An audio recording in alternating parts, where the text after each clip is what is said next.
आज IP university NAC A++ highest accredited university है, top 80 universities NIRF द्वारा, और QS वर्ल्ड रैंक्ड यूनिवर्सिटी है। We are among the top 1000 universities of the world. उनको registration IPU university की जो हमारी एडमिशन की पोर्टल है उस पर करना होगा, और इसकी प्रक्रिया जो है वो 2 फरवरी से इसकी जो फीस है वो सरकार तय करती है जी। यानी फीस बहुत ही सरकारी फीस है, बहुत कम फीस कोटा से भरनी होती है, बट उसके लिए भी दिल्ली हाई कोर्ट का एक फैसला है कि वो भी मेरिट से भरी जाए।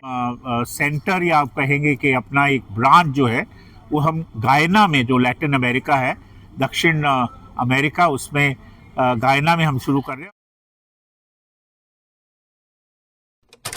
स्वागत है आपका हमारे इस YouTube चैनल पर। मैं मुनमुन श्रीवास्तव आपका हार्दिक अभिनंदन करता हूं। आप देख सकते हैं कैमरे पर मौजूद हैं पद्मश्री प्रोफेसर डॉक्टर महेश वर्मा, जो कि वाइस चांसलर हैं गुरु गोविंद सिंह इंद्रप्रस्थ यूनिवर्सिटी दिल्ली के, और आज बहुत मुस्कुरा रहे हैं क्योंकि आज जो है वो इंडिया इंटरनेशनल सेंटर में IP यूनिवर्सिटी ने अपना ब्रोशर लॉन्च किया, और ब्रोशर केवल UG कोर्सेज के लिए नहीं, तमाम कोर्सेज के लॉन्च हुआ। स्वागत है प्रोफेसर वर्मा हमारे चैनल पर, और क्या कहेंगे आज के बारे में? धन्यवाद मुनमुन। सचमुच आई थिंक किसी भी यूनिवर्सिटी के लिए जो नया एडमिशन सत्र है उसकी जो शुरुआत है वो एक बहुत ही इम्पोर्टेंट और बहुत ही ऐतिहासिक दिन होता है। तो जैसे हर साल हम नया अकादमिक सत्र शुरू करते हैं, तो आज के दिन हमने इसका शुभारंभ किया, अकेडमिक सेशन 2026-27, और इस बार बहुत सारे प्रोग्राम तो लॉन्च किए ही हैं, बट ये बताना चाहूँगा कि लगभग 42,000 सीटें जो हैं वो अंडर ग्रेजुएट प्रोग्राम्स हैं, पोस्ट ग्रेजुएट प्रोग्राम्स हैं या PhD प्रोग्राम्स हैं, उनमें बच्चों के लिए उपलब्ध है। देखिए, गुरु गोविंद सिंह इंद्रप्रस्थ यूनिवर्सिटी एक बहुत ही यूनिक दिल्ली की सबसे बड़ी स्टेट यूनिवर्सिटी है, सरकारी यूनिवर्सिटी है, और खासियत इसकी ये है कि एक तो ये सारे जो कोर्सेज हैं वो प्रोफेशनल कोर्सेज हैं, टेक्निकल कोर्सेज हैं, जॉब ओरिएंटेड कोर्सेज हैं, कंटेम्प्रेरी कोर्सेज हैं, इंडस्ट्री लिंक्ड कोर्सेज हैं, इंडस्ट्री ओरिएंटेड कोर्सेज हैं। और दूसरा ये कि जो इसकी जो फीस है वो सरकार तय करती है जी। यानी फीस बहुत ही सरकारी फीस है, बहुत कम फीस है, और ये जो कोर्सेज हैं बहुत ही सॉट आफ्टर कोर्सेज हैं।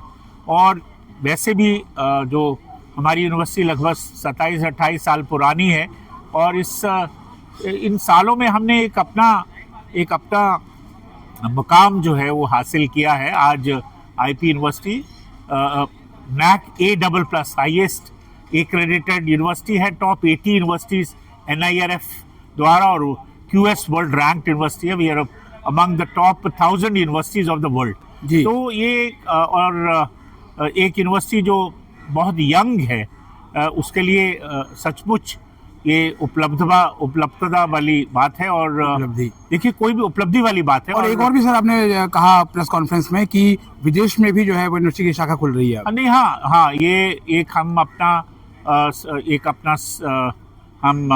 सेंटर या आप कहेंगे कि अपना एक ब्रांच जो है वो हम गायना में, जो लैटिन अमेरिका है, दक्षिण अमेरिका, उसमें गायना में हम शुरू कर रहे हैं। और वहाँ भी हम जो कंटेम्प्रेरी कोर्सेज हैं, जैसे मैनेजमेंट है, फार्मेसी है, एजुकेशन है, AI और रोबोटिक्स और इंजीनियरिंग, इस तरह कोर्सेज जो सॉर्ट आफ्टर है, जो वर्ल्ड ओवर आजकल जॉब ओरिएंटेड कोर्सेज हैं, वो हम वहाँ शुरू करने जा रहे हैं। और इसमें ये होगा कि बहुत सारी लेक्चर्स वगैरह हम ऑनलाइन बता सकते हैं, ऑनलाइन दे सकते हैं, और जो चीज़ें प्रैक्टिकल हैं या जिस पे स्किल ओरिएंटेड है वो कॉन्टैक्ट सेशन द्वारा वहाँ जाके कर सकते हैं। तो ये भी एक और भी चीज़ सर जो है वो आपने बताया कि तमाम जितने भी कॉम्पिटिटिव एग्जाम्स होते हैं उनसे एडमिशन जो है वो IP में होता है। ये एक चीज़ बताना चाहूँगा कि हमारी यूनिवर्सिटी में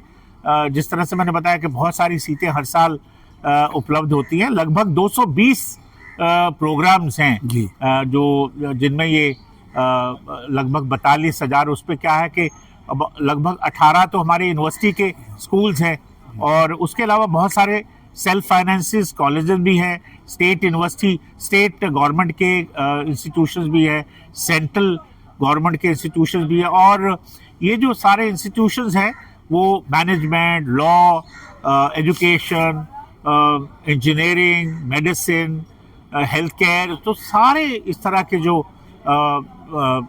टेक्निकल प्रोग्राम्स हैं उसमें ये यूजी, पीजी और पीएचडी प्रोग्राम्स हैं, ये ऑफर करते हैं। अच्छा, एक और भी चीज है जो आपने बताई कि बीटेक में जो एडमिशन है जी। वो सीयूईटी के स्कोर से भी आप ले रहे हैं। हाँ, ये देखिए, एक और बताना चाहूँ, क्योंकि ये सारे प्रोफेशनल प्रोग्राम्स हैं और जॉब ओरिएंटेड प्रोग्राम्स हैं, तो बच्चे क्या करते हैं कि जो जैसे मेडिसिन का इन सारे प्रोग्राम्स में एडमिशन पाने के लिए उनको नेशनल लेवल टेस्ट देना होता है, जो एक टेस्ट होता है और उसके द्वारा वो भारत के किसी भी कॉलेज में एडमिशन पा सकते हैं। जैसे आपको मालूम होगा कि मेडिसिन में नीट होता है, और इंजीनियरिंग में जेई होता है, और लॉ में क्लैट होता है, और एमबीए में कैट होता है। तो इस तरह के जो नेशनल लेवल टेस्ट है। बट इसके अलावा भी अगर बच्चे एडमिशन हमारी यूनिवर्सिटी में पाना चाहे तो वो सीयूईटी जो एक नया कुछ एक सालों से नया टेस्ट शुरू किया है सेंट्रल गवर्नमेंट द्वारा, उससे भी हम एडमिशन लेते हैं। तो जो इस तरह के कोर्सेज हैं, जैसे इंजीनियरिंग में ऑफ कोर्स फर्स्ट प्रेफरेंस तो नेशनल लेवल टेस्ट से होगी, बट अगर उसके बाद हमारे पास जो सीटें खाली रह जाती है उसको हम सीयूटी के द्वारा भी भर सकते हैं। तो ऐसा तो नहीं होगा सर सीईटी वालों को प्राथमिकता मिलेगी और सीयूटी वालों नहीं, ऐसा नहीं है। देखिए, देखिए, सीईटी हमारी जो यूनिवर्सिटी जो एक टेस्ट करती है उसको हम सीईटी कहते हैं, कॉमन एंट्रेंस टेस्ट। वो इसलिए करती है कि बहुत सारे जो प्रोग्राम्स हैं वो ना तो नेशनल लेवल टेस्ट में कवर्ड है, ना ही वो सीयूटी में कवर्ड है। तो उन प्रोग्राम्स को हम किस तरह से, उनमें अगर बच्चे एडमिशन लेना चाहें तो उसके लिए हम अपना एक कॉमन एंट्रेंस टेस्ट करते हैं, क्योंकि हमारी यूनिवर्सिटी में कोई भी एडमिशन बिना टेस्ट के द्वारा नहीं हो सकती। और मैं बच्चों को बताना चाहूँगा कि जिस बच्चे ने भी कोई भी अगर एडमिशन पाना है तो उसको पहले रजिस्टर करना होगा, और जैसे जैसे वो नेशनल लेवल टेस्ट देंगे या सीईटी देंगे या सीयूटी देंगे, उसके बाद वो अपनी मेरिट के द्वारा, अपनी मेरिट के हिसाब से एडमिशन पा सकते हैं। तो उनको रजिस्ट्रेशन आईपीयू यूनिवर्सिटी की जो हमारी एडमिशन की पोर्टल है उस पर करना होगा, और इसकी प्रक्रिया जो है वो 2 फरवरी से शुरू होने जा रही है। और आवेदन शुल्क सर बढ़ा होगा या पिछले साल जैसा ही है? पिछले साल जैसा ही है, मात्र 2500 रुपये दे के बच्चा जो है रजिस्टर कर सकता है। और क्योंकि ये बहुत लंबी प्रक्रिया चलती है, आपको मालूम होगा कि इसमें बहुत सारे जो इनिशियल काउंसलिंग है, रजिस्ट्रेशन के बाद उनकी जो रैंक है उसके हिसाब से पहले ऑनलाइन काउंसलिंग होती है, फिर उसके बाद ऑफलाइन काउंसलिंग होती है, फिजिकल काउंसलिंग होती है।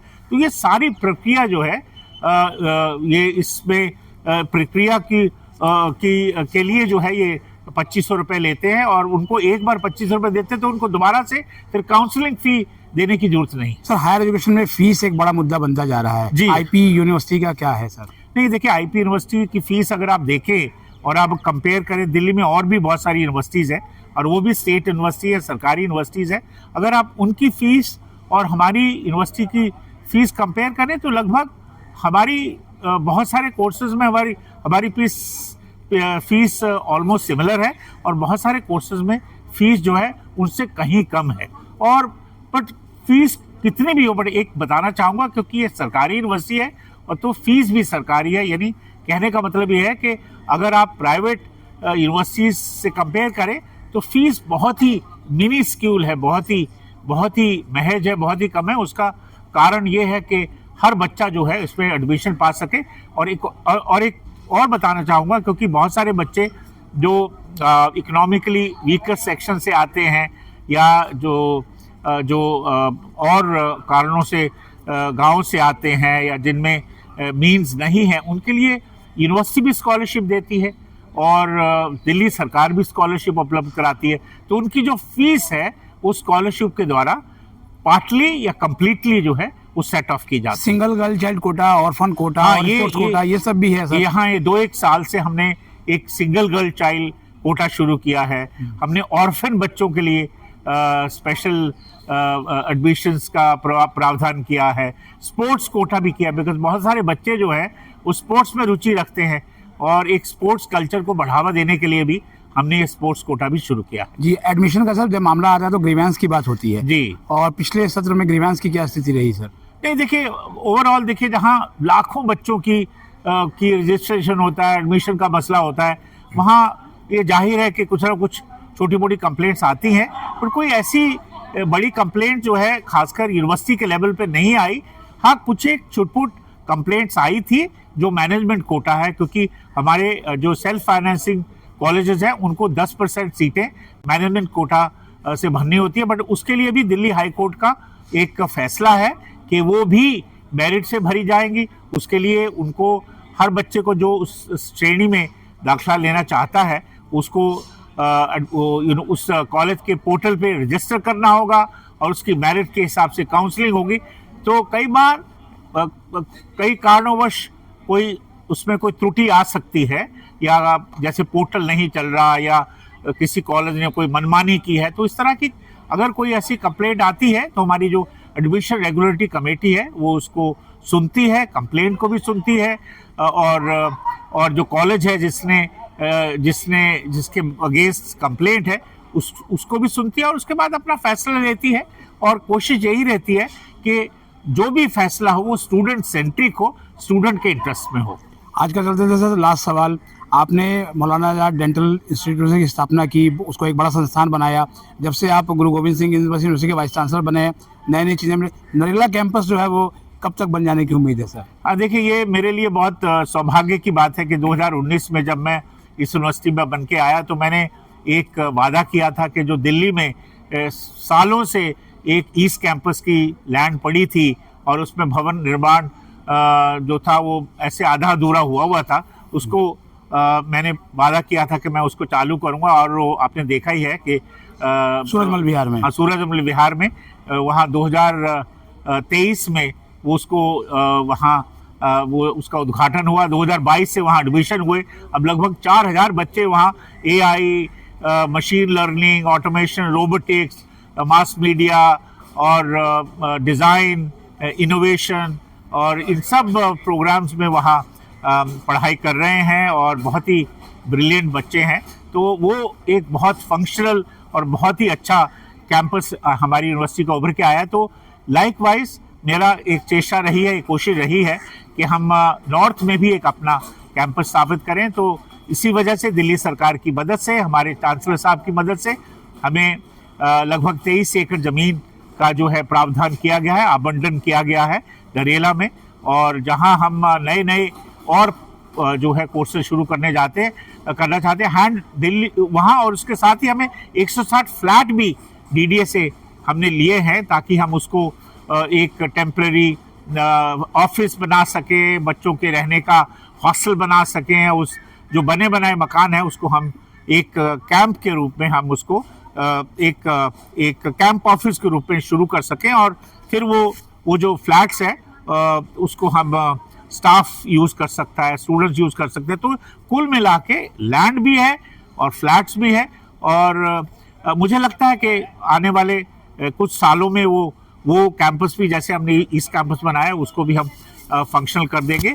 और क्योंकि अभी तो सिर्फ लैंड हैंडओवर हुआ है, उसकी बाउंड्री होगी और फिर उस पर कोई स्ट्रक्चर बनेगा। बट मैं ये बताना चाहूँगा कि नरेला के नाम पे हमने 2-3 प्रोग्राम जो है द्वारका कैंपस से ही चलाए, और जैसे ही वहाँ एक सेमी स्ट्रक्चर कैंपस हम बना देंगे तो वो जो प्रोग्राम्स हैं वहाँ वो प्रोग्राम वहाँ शिफ्ट करेंगे। और क्योंकि अभी हमें भूमि मिल गई है और उसका जो है पैसा भी DDA को दे दिया है और श्री गणेश हो चुका है, तो जाहिर है कि आने वाले समय में जल्द ही ये भी इसका पूरा जो है रूपरेखा बनेगी और ये भी एक यूनिवर्सिटी का एक बहुत बहुत अहम और बहुत ही बढ़िया जो है कैंपस बन के उभरेगा। बहुत बहुत धन्यवाद सर हमें समय देने के लिए, और कुछ और सवालों के साथ फिर हाजिर होंगे। थैंक यू मुनमुन श्रीवास्तव, हमेशा आपसे बात करने में बहुत अच्छा लगता है।